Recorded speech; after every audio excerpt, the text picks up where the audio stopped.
一定能够实现。 Taiwan is conducting its largest ever military drills which simulate the repulsion of an invading force.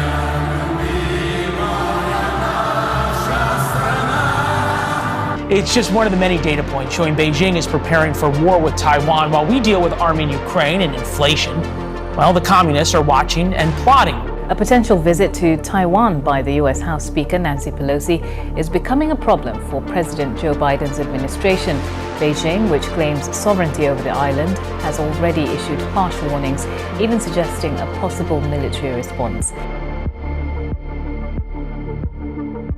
waggoottan sagalii fidhaa waggoottan hedduuf nyaata bilcheessa ture namgan 62 teze Putin chef bilcheessitu nyaata Vladimir Putin jedhame beekama bara 1961 Russia dir St Petersburg dhalate hojii maafiummaaf badummaa diqqeenumaan itti xiyyeeffate tanaaf duuba waggoottan hedduu fidha seenuun isaan oole eegee nyaata banate maqaa jaba jaarraa boodirra garee lubbu balleessitoota Wagner jedhamtu hundeessuun hojii seene gareen tunduu filannoo Ameerikaa cuf keessatti haal qallatiin hirmaacha turu ragaaleen beeliin kaate zensaayidariif deed splinger faan mirkaneessu inni garuu Wagner yufuulin beekjechuu waakkachaa ture 2022 abbaa Wagner private military company numaoodha jechuun addunyaa mul'ate. And it wasn't until 2022 that Prigozhin admitted that he had founded the Wagner private military company 8 years earlier in eastern Ukraine.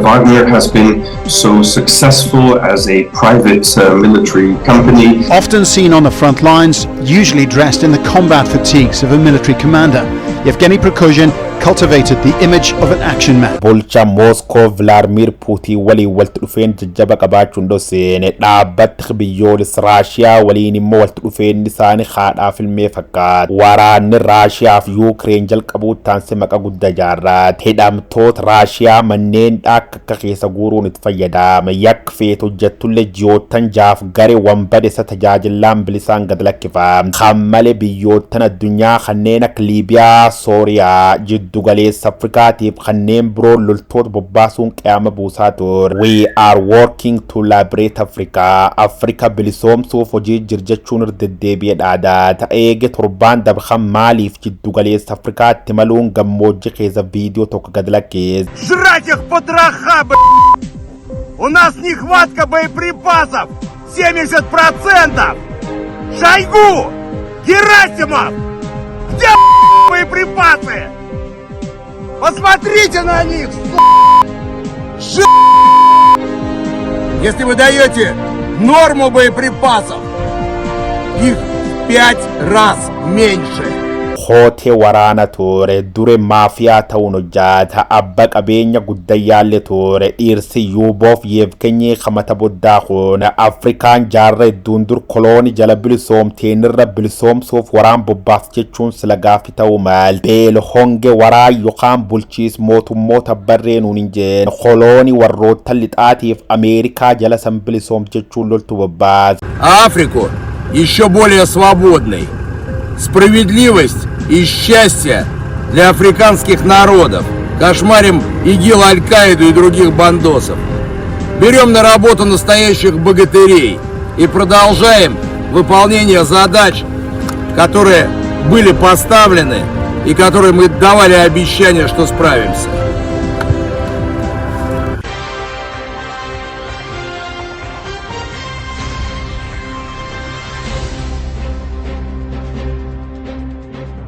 Kammale kampaan internet research agency jedhamtu fayyadamuun hojii jaajisummaa dalagaa ture filannoo Ameerikaa keessee borcu afaan guutatti dubbachuu cinaatti fufnee shororkeessin jechuun daadaat USA yakkaan himatti barbaaduu jirti Biriitaaniyaan qogobbi gubba keettoof jibbaataan gamtaan Awurooppaa akkuma kan barbaadu irratti argama warra dhaabbati qorannoo federaal Ameerikaa FBI galme shiftummaa kee galche barbaada jira keessanii namqaraat nam fulanni jirnatti beessa Ameerikaa $2,200 50 badhaam jechuun beeksisi maxxanfame. Beeyyi Mahammadu Gadaafi Liibiyaa keessa yakka baay'ee dalaage. Sooriyaa fi Yuukireen keessa illee takkum kana Maalii, Suudaaniif jiddu galeessa Afrikaa namni gam tokko kutatee bulchuu jirulleen sun fakkaata. Waraan guddayya Raashiyaa fi Yuukireen keessatti immoo namticha abba duula ture. Loltu dhiyeessuu, odeeffannoo soba tamsaasuu, hojii basaasummaaf waliin dha'uu dabalatee waan akka kaatiin dure miidiyaala addunyaa ta'uu biras the second boss of Moscow yookaan bulcha Raashiyaa lammeessu jedhame waama. To a gangster president, he was the perfect henchman,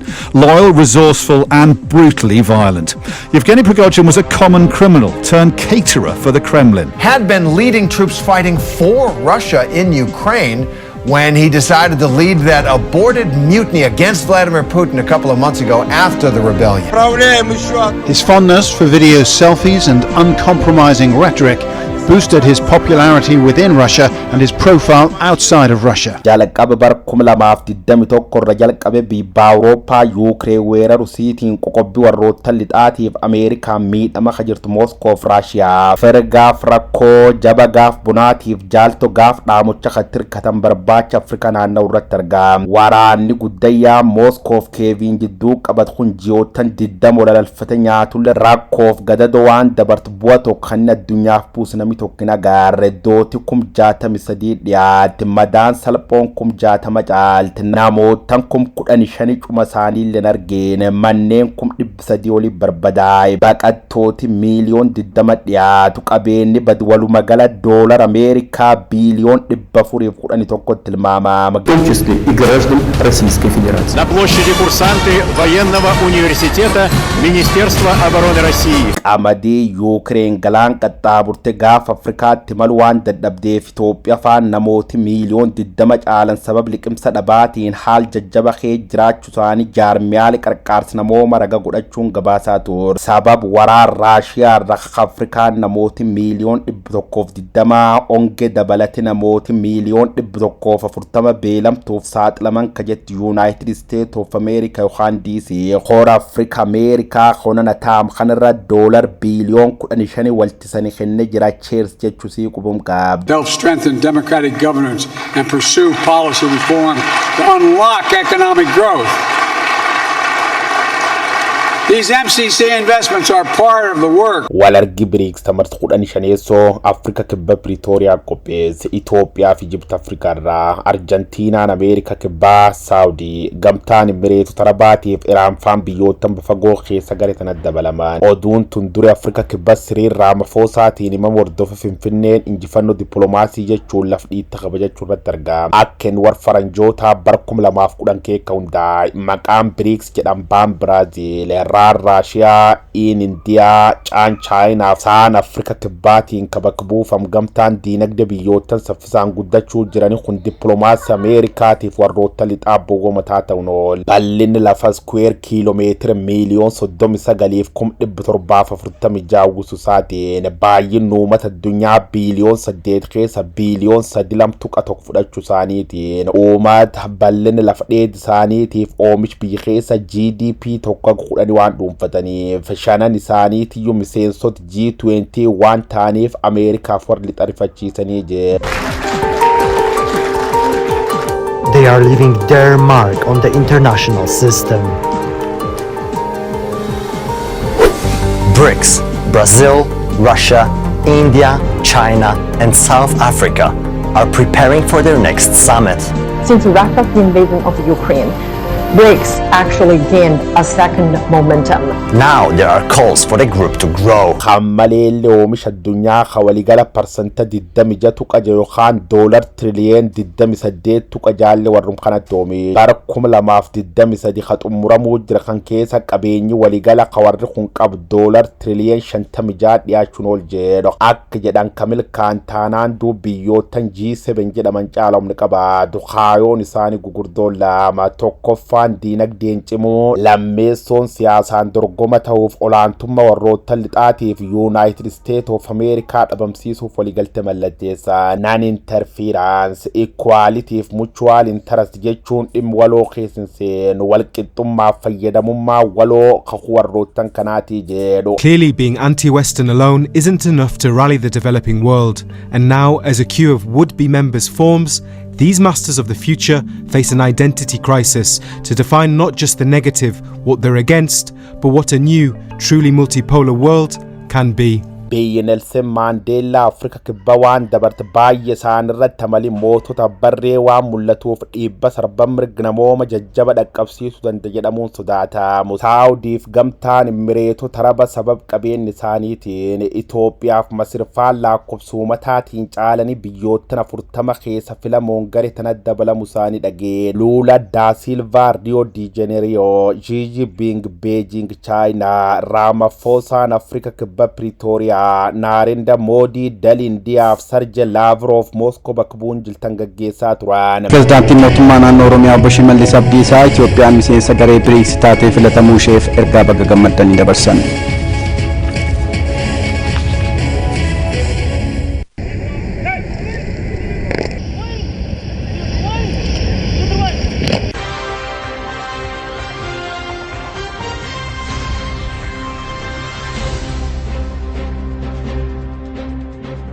Mamurtii akka idil addunyaa ICC itti matamee barbaadamuu ka jiru bulchaan Raashiyaa Vladimir Putin soda nageenya waan qabuuf Kora BRICS kan irratti hirmaachuu hin dandeenye. Yeevganyi Molit Afrikaatti maluun viidiyoon inni bakka hin beekamne irra gad lakkisi ijoo miidiyaa addunyaa taate turte gara keessa hiriyoota fakkaata. Hataatuuti immoo dhumerra bulcha Moscow kan Putin walitti buufachuun isaan oole. The grave mistake of politician dogongor seenaa qabuuf ijaartii addaam haawwarra dalageen jechuu ni dandeenya. Raayyattis biyya Raashiyaa waraa Yuukireeniitiin wal qabate mala ammaltummaaf dadhabbinaan himate loltu bobbaas nugusa darsinaan dhabuun qabdu mammaas biyyi lafaa jedhe. Siyaas Moskoo keessa Puutiin simmufannaan koobaa xiinxaltoo siyaasaa ta'a. Gantummaaf gadhummaan irra dalagdeef yeroo dhiyoo keessatti itti gaabbitaa waada bulcha Moskoo ta guyyaa qaraate eegitan dubbate jii lammeessoon isa kunooti. Torbaan kan kee Roobin Deeqisa leeluun biyya nyaachisan. Zemmeersinari boos Yeevgeny Viktorii Pirogizin waggaa 60 lammeessoo isaan lubbuu dhabee jedhan. We begin with breaking news. Russia's state media now confirming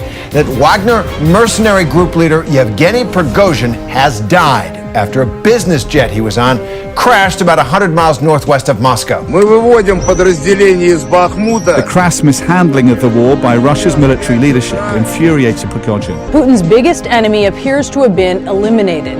Yevgeny Prigozhin, who led the attempted coup back in June, is now dead after the jet that he was flying in crashed, according to a group linked to the Wagner group. Namoottan kudha waliin imaluuf jeetti yaabbaat kaaba Moskoo geennaan rasaasisa mirra dhabanaas isi darate namni tokkolleen akka lubbuun hin hafin mootummaan Raashiyaa mirkaneesse jira.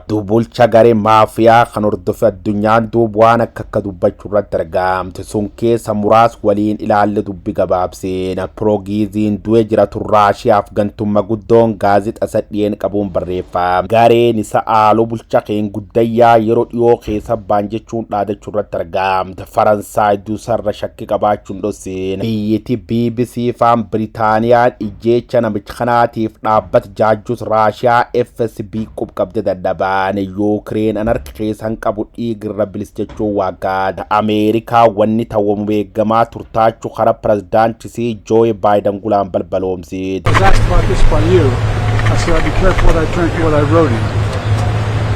I don't know for a fact what happened, but I'm not surprised. Do you believe? There's not much that happens when Russia is not behind, but I don't know enough to know the answer. I've been working out for the last hour and a half. Saati diddame afuriin booddee nam kana televizyiinii gubbaa ba'uun kan mirkaneessirra guddaa Raashiyaa Vladimir Putin inni nam carra walxaxaa qabuuf seena isa keessatti deebiin dogongora raawwachatu jechuun namichi lubbuun hin jirqeeqe. Hataatuuti immoo yaamichaan godhee hordofe dhimmi waloo irratti armaan dur hojii ajaa'ibsiisa waliin dalagne jira jechuurra gabaa. Nam dandeettii uummata qabuuf abba qabeenya cima ta'uu isaalleen dhosseen duusaa ilaalchisuun immoo qorannoo gaggeessuu jira jechuun isa nama heddumamsiif. И тогда, когда я его просил об этом для общего дела, как вот в эти последние месяцы, он был талантливый человек, талантливый бизнесмен. А вчера только, насколько мне стало известно, вернулся из Африки. Dunam kana kan keessa duub Puutiin harka qabaachuu war siyaasa beeka lixa kamiifiyyuu mamaaf darreen fakkaatu Vladimir Puutiin of Raashiyaa inni nu dursa gare wambadoota karaa akkaatiin lubbuu nama balleessa turtee jee namni isaa mormu yookaan kaayoo isa dur dhaabbata Raashiyaa keessa mirga lubbuun jiraachuuf deebi'ee waan argatin fakkaatu mormitu beekama biyyattii Aleksis Naavaalii summi nyaachisee garra qabe wanki seensisuun gad lakkisu dee basaasaaf garlamme duraanii sarjee Skripalaatiif intalisa Yuuliyaa sunki nyaachisuun rabbii lubbu isaanii oolche aktiivisti beekama Vladimir kaara marzaa akkuma kan tolchu ragaaleen agarsiisu hojjata KGBtiif mormitus Aleksaandar Livtinogoo sunkiin galaafat Aleksaandar Peelepichii reeffum qof lafatti argaan gaazixeessitu beekamtu biyyattii Aanna Polovoshkoo rasaasaan dhayi galaafat bulcha garee lubbu balleessitoota kan bala xuyyuuraatiin dujedhan kallee isumatti adamsee jedhaan in poisoning their enemies.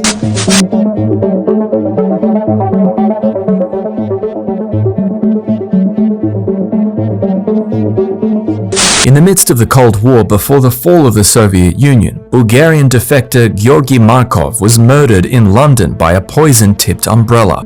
He developed a fever and later died in hospital of septicemia. It is suspected he may have been poisoned with ricin with the KGB's involvement. In 2004, Ukrainian political candidate Viktor Yushchenko was on the presidential election trail running against pro-Russian candidate Viktor Yanukovych.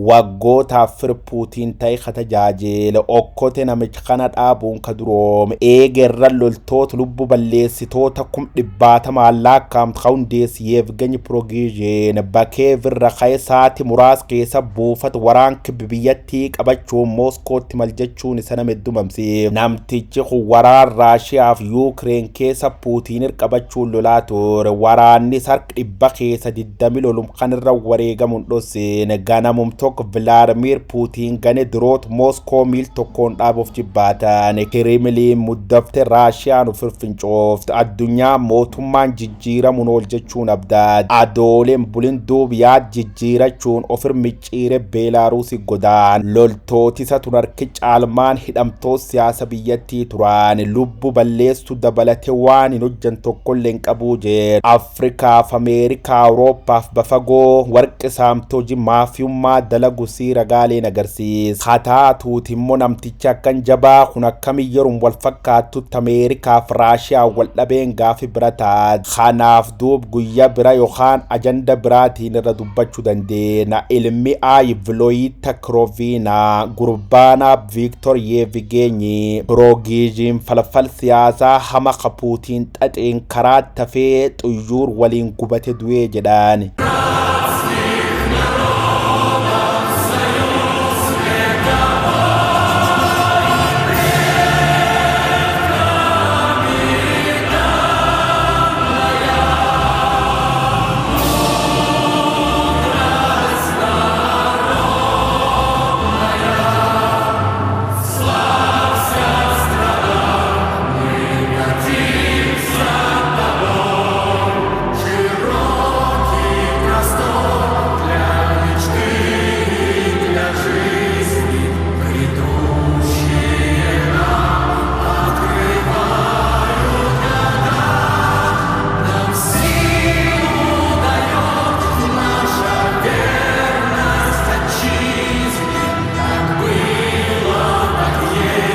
Они пришли сюда добровольцами и умирают за то, чтобы вы жировали.